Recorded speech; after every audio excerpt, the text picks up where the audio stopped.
Well, hello, English 102 students. I just wanted to give you guys a few videos this week as we approach the due date of the first paper being due. This video right here is going to go over some of the things that tend to be issues in the first couple weeks of the class. I'm also going to send you guys a video with a list of the common errors that I see in composition papers. In addition to that, a grading guide for my shorthand and the stuff that you can look for in your comments. But let's get to some news and notes for this week. First and foremost, you're going to need a webcam for the rough draft assignment for the first paper. This is going to be using Respondus Monitor. I have posted a practice test for Respondus Monitor. I cannot recommend enough that you take that practice test, because what this is, if you're planning on taking it at home, if you're going to campus to take it or to do the rough draft, that's fine. But if you're doing it at home or someplace other than campus, you must do this practice test, because it's going to test to make sure that your webcam is compatible, that you can get into the Respondus software, or if you have any issues, you can fix them, especially if you take it before, say, Friday at noon. You can fix these issues before the help desk closes, and you can get them fixed. Also, for the draft, a couple things. It's going to ask you to scan your identification. It's going to ask you to scan your area. It's not sufficient. I do check all the videos to just kind of wiggle the camera and move on. I need to see if you're sitting on bed, for example, or desk. I need to see your workspace and the whole room that you're sitting in. Secondly, you have to write the rough draft in the Respondus Monitor. You can't have a rough draft that's already written out. You can have notes, but you can't have a written out rough draft and then type it in, because the primary purpose of doing the rough draft this way is to prevent plagiarism. Well, if you've already written out your rough draft, I don't know who wrote it for sure. So make sure that you're typing your rough draft. Now, after the rough draft is over, there's two ways that you're going to be able to access it. You can shoot me an email, and I'd be happy, or Canvas message, and I'd be happy to send you a copy of your text. And actually, I recommend this, you retype it. Why? Well, it's sometimes tough to do multiple drafts of an essay. And this is a way to kind of force you to line edit, to look at every sentence of the paper. And I think if you type it yourself, you're going to find that you have end up with a better paper. Okay, other things for this week. For 102, the literature terms quizzes. Make sure you're reading the directions.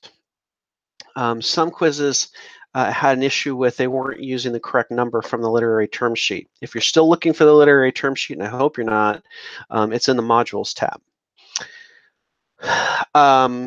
But on literary terms, more than one genre 1, you were to use terms 1 through 12. On the second quiz, 13 through 26. On the fiction quiz, you're only using the terms primarily found in fiction. Poetry quiz, just poetry, etc. Also, in your answers, this is an English class, so I grade you on your grammar on everything that you turn in. So not capitalizing things, not spelling things correctly, writing in incomplete sentences, that's going to lose you not a ton of points, but it's going to lose you some points. It's an English class. Make sure that you're proofreading all your answers if you can. Okay, another note for this week. I had some questions on the participation requirement for the discussion board. Remember that you're supposed to have 4 posts per week. 1, your answer to the discussion question. That's non-negotiable. You need to do that and meet the minimum word count. Then the other 3, in addition to that first one, are comments on your classmates' work. Those need to be a minimum of 50 words, and they need to say something of significance about what they said or the work that we're discussing, or something to keep up the conversation. The whole purpose of the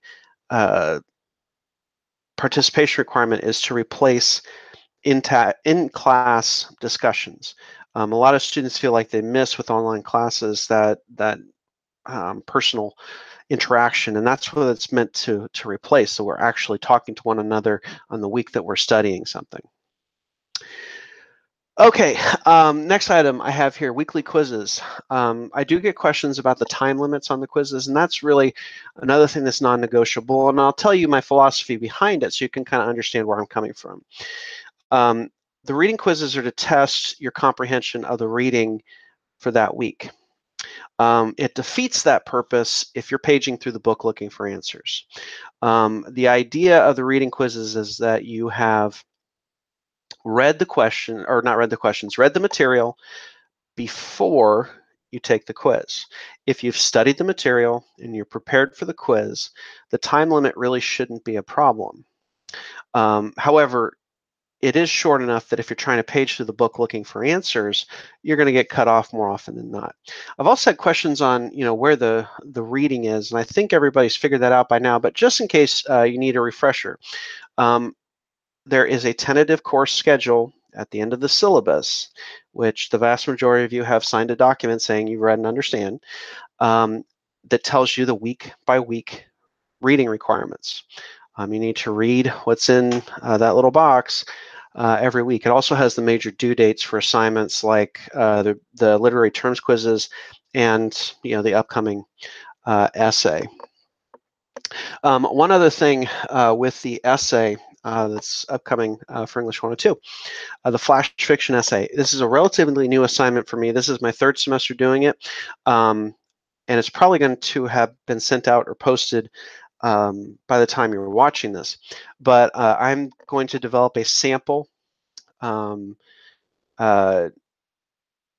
flash fiction essay that has my comments in the margins. Microsoft Word allows you to put comments in the margins. If I can, I'll also post it as a PDF. I don't know if I can, though. And what the comments in the margins are going to be is going to illustrate the things that you guys need to know about formatting, because the essay needs to be correctly formatted for me to accept it. And that's correct MLA format in terms of the font, Times New Roman 12-point font, double spaced, your name stuff in the correct space, your last name and page number in the correct place. And I'm going to create another video that goes over the resources at OWL Purdue, the online writing lab at Purdue University, to get help with both your in-text citation and your works cited page citation. So be looking for that. So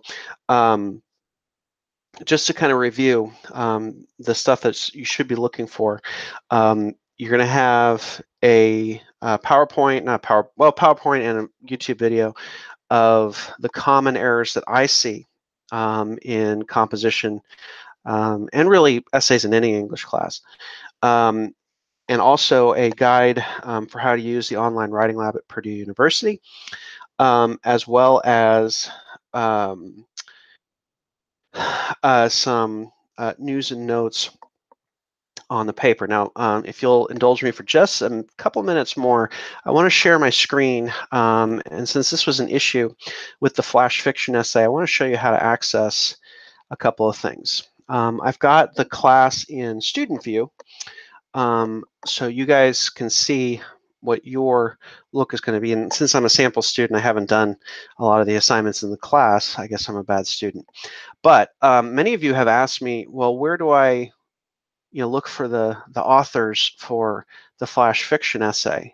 Well, every paper in this class is going to have not just the video explaining it, but also an assignment sheet that has all the details that you need in order to be successful on the assignment, and actually the assignment requirements. So for the flash fiction essay, which we have right here, if we take a look at this, many of you have gone through the YouTube video. If you have not, you have to do it before you turn in the paper this week.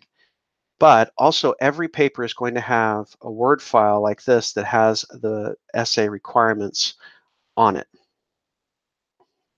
And as soon as my Word loads up, I can show you what that looks like. So when we get to the Word file here, has most of the stuff that I was explaining in the video about the flash fiction essay, suggested pattern for how it should look, The note that it's not a plot summary of the story. You're going to have a short plot summary, but that's it. 2 items on your works cited page that I will show you on the Online Writing Lab at Purdue video, which citation you should use to cite the textbook. And then many of you have been off, well, where's this author list? Well, if you look down here, here's the list of authors that you may use on the paper, and a link to the Online Writing Lab at Purdue University, which I'm going to be going over in another video. And of course, the grading rubric for the paper, when I'm going to be using this when I grade your papers over the next couple of weeks after they've come in. But make sure that I would print it out before you watch the video that explains the assignment, because you can take notes on this as I'm going along. And that's a big advantage of an online class, is you can pause a lecture if you need to, which is harder to do in real life. Okay, another thing I wanted to show you, I'll go back to the home page so you can see where you can access it from, is the practice quiz to make sure Respondus Monitor works on your computer. You can access it through quizzes as well.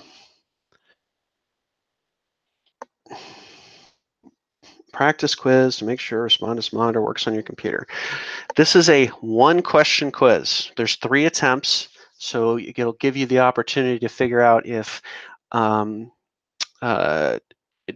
any problems that you may have. But it's not worth any points, but it's worth a lot of time and effort to you, and it'll save you a lot of time and effort and angst as we move along to make sure that you've got Respondus installed correctly, you've got a webcam that works, and that you're going to be able to do the rough draft effectively. All right, so that's about all I have for this video. Be looking out for a couple other things, the works cited video, the common errors that I see in essays video, that's already made, so I'll send that out shortly. In addition to that, a sample flash fiction essay that will help you out with formatting, what a good paper for the assignment looks like, all that sort of stuff. All right, look forward to talking to you soon.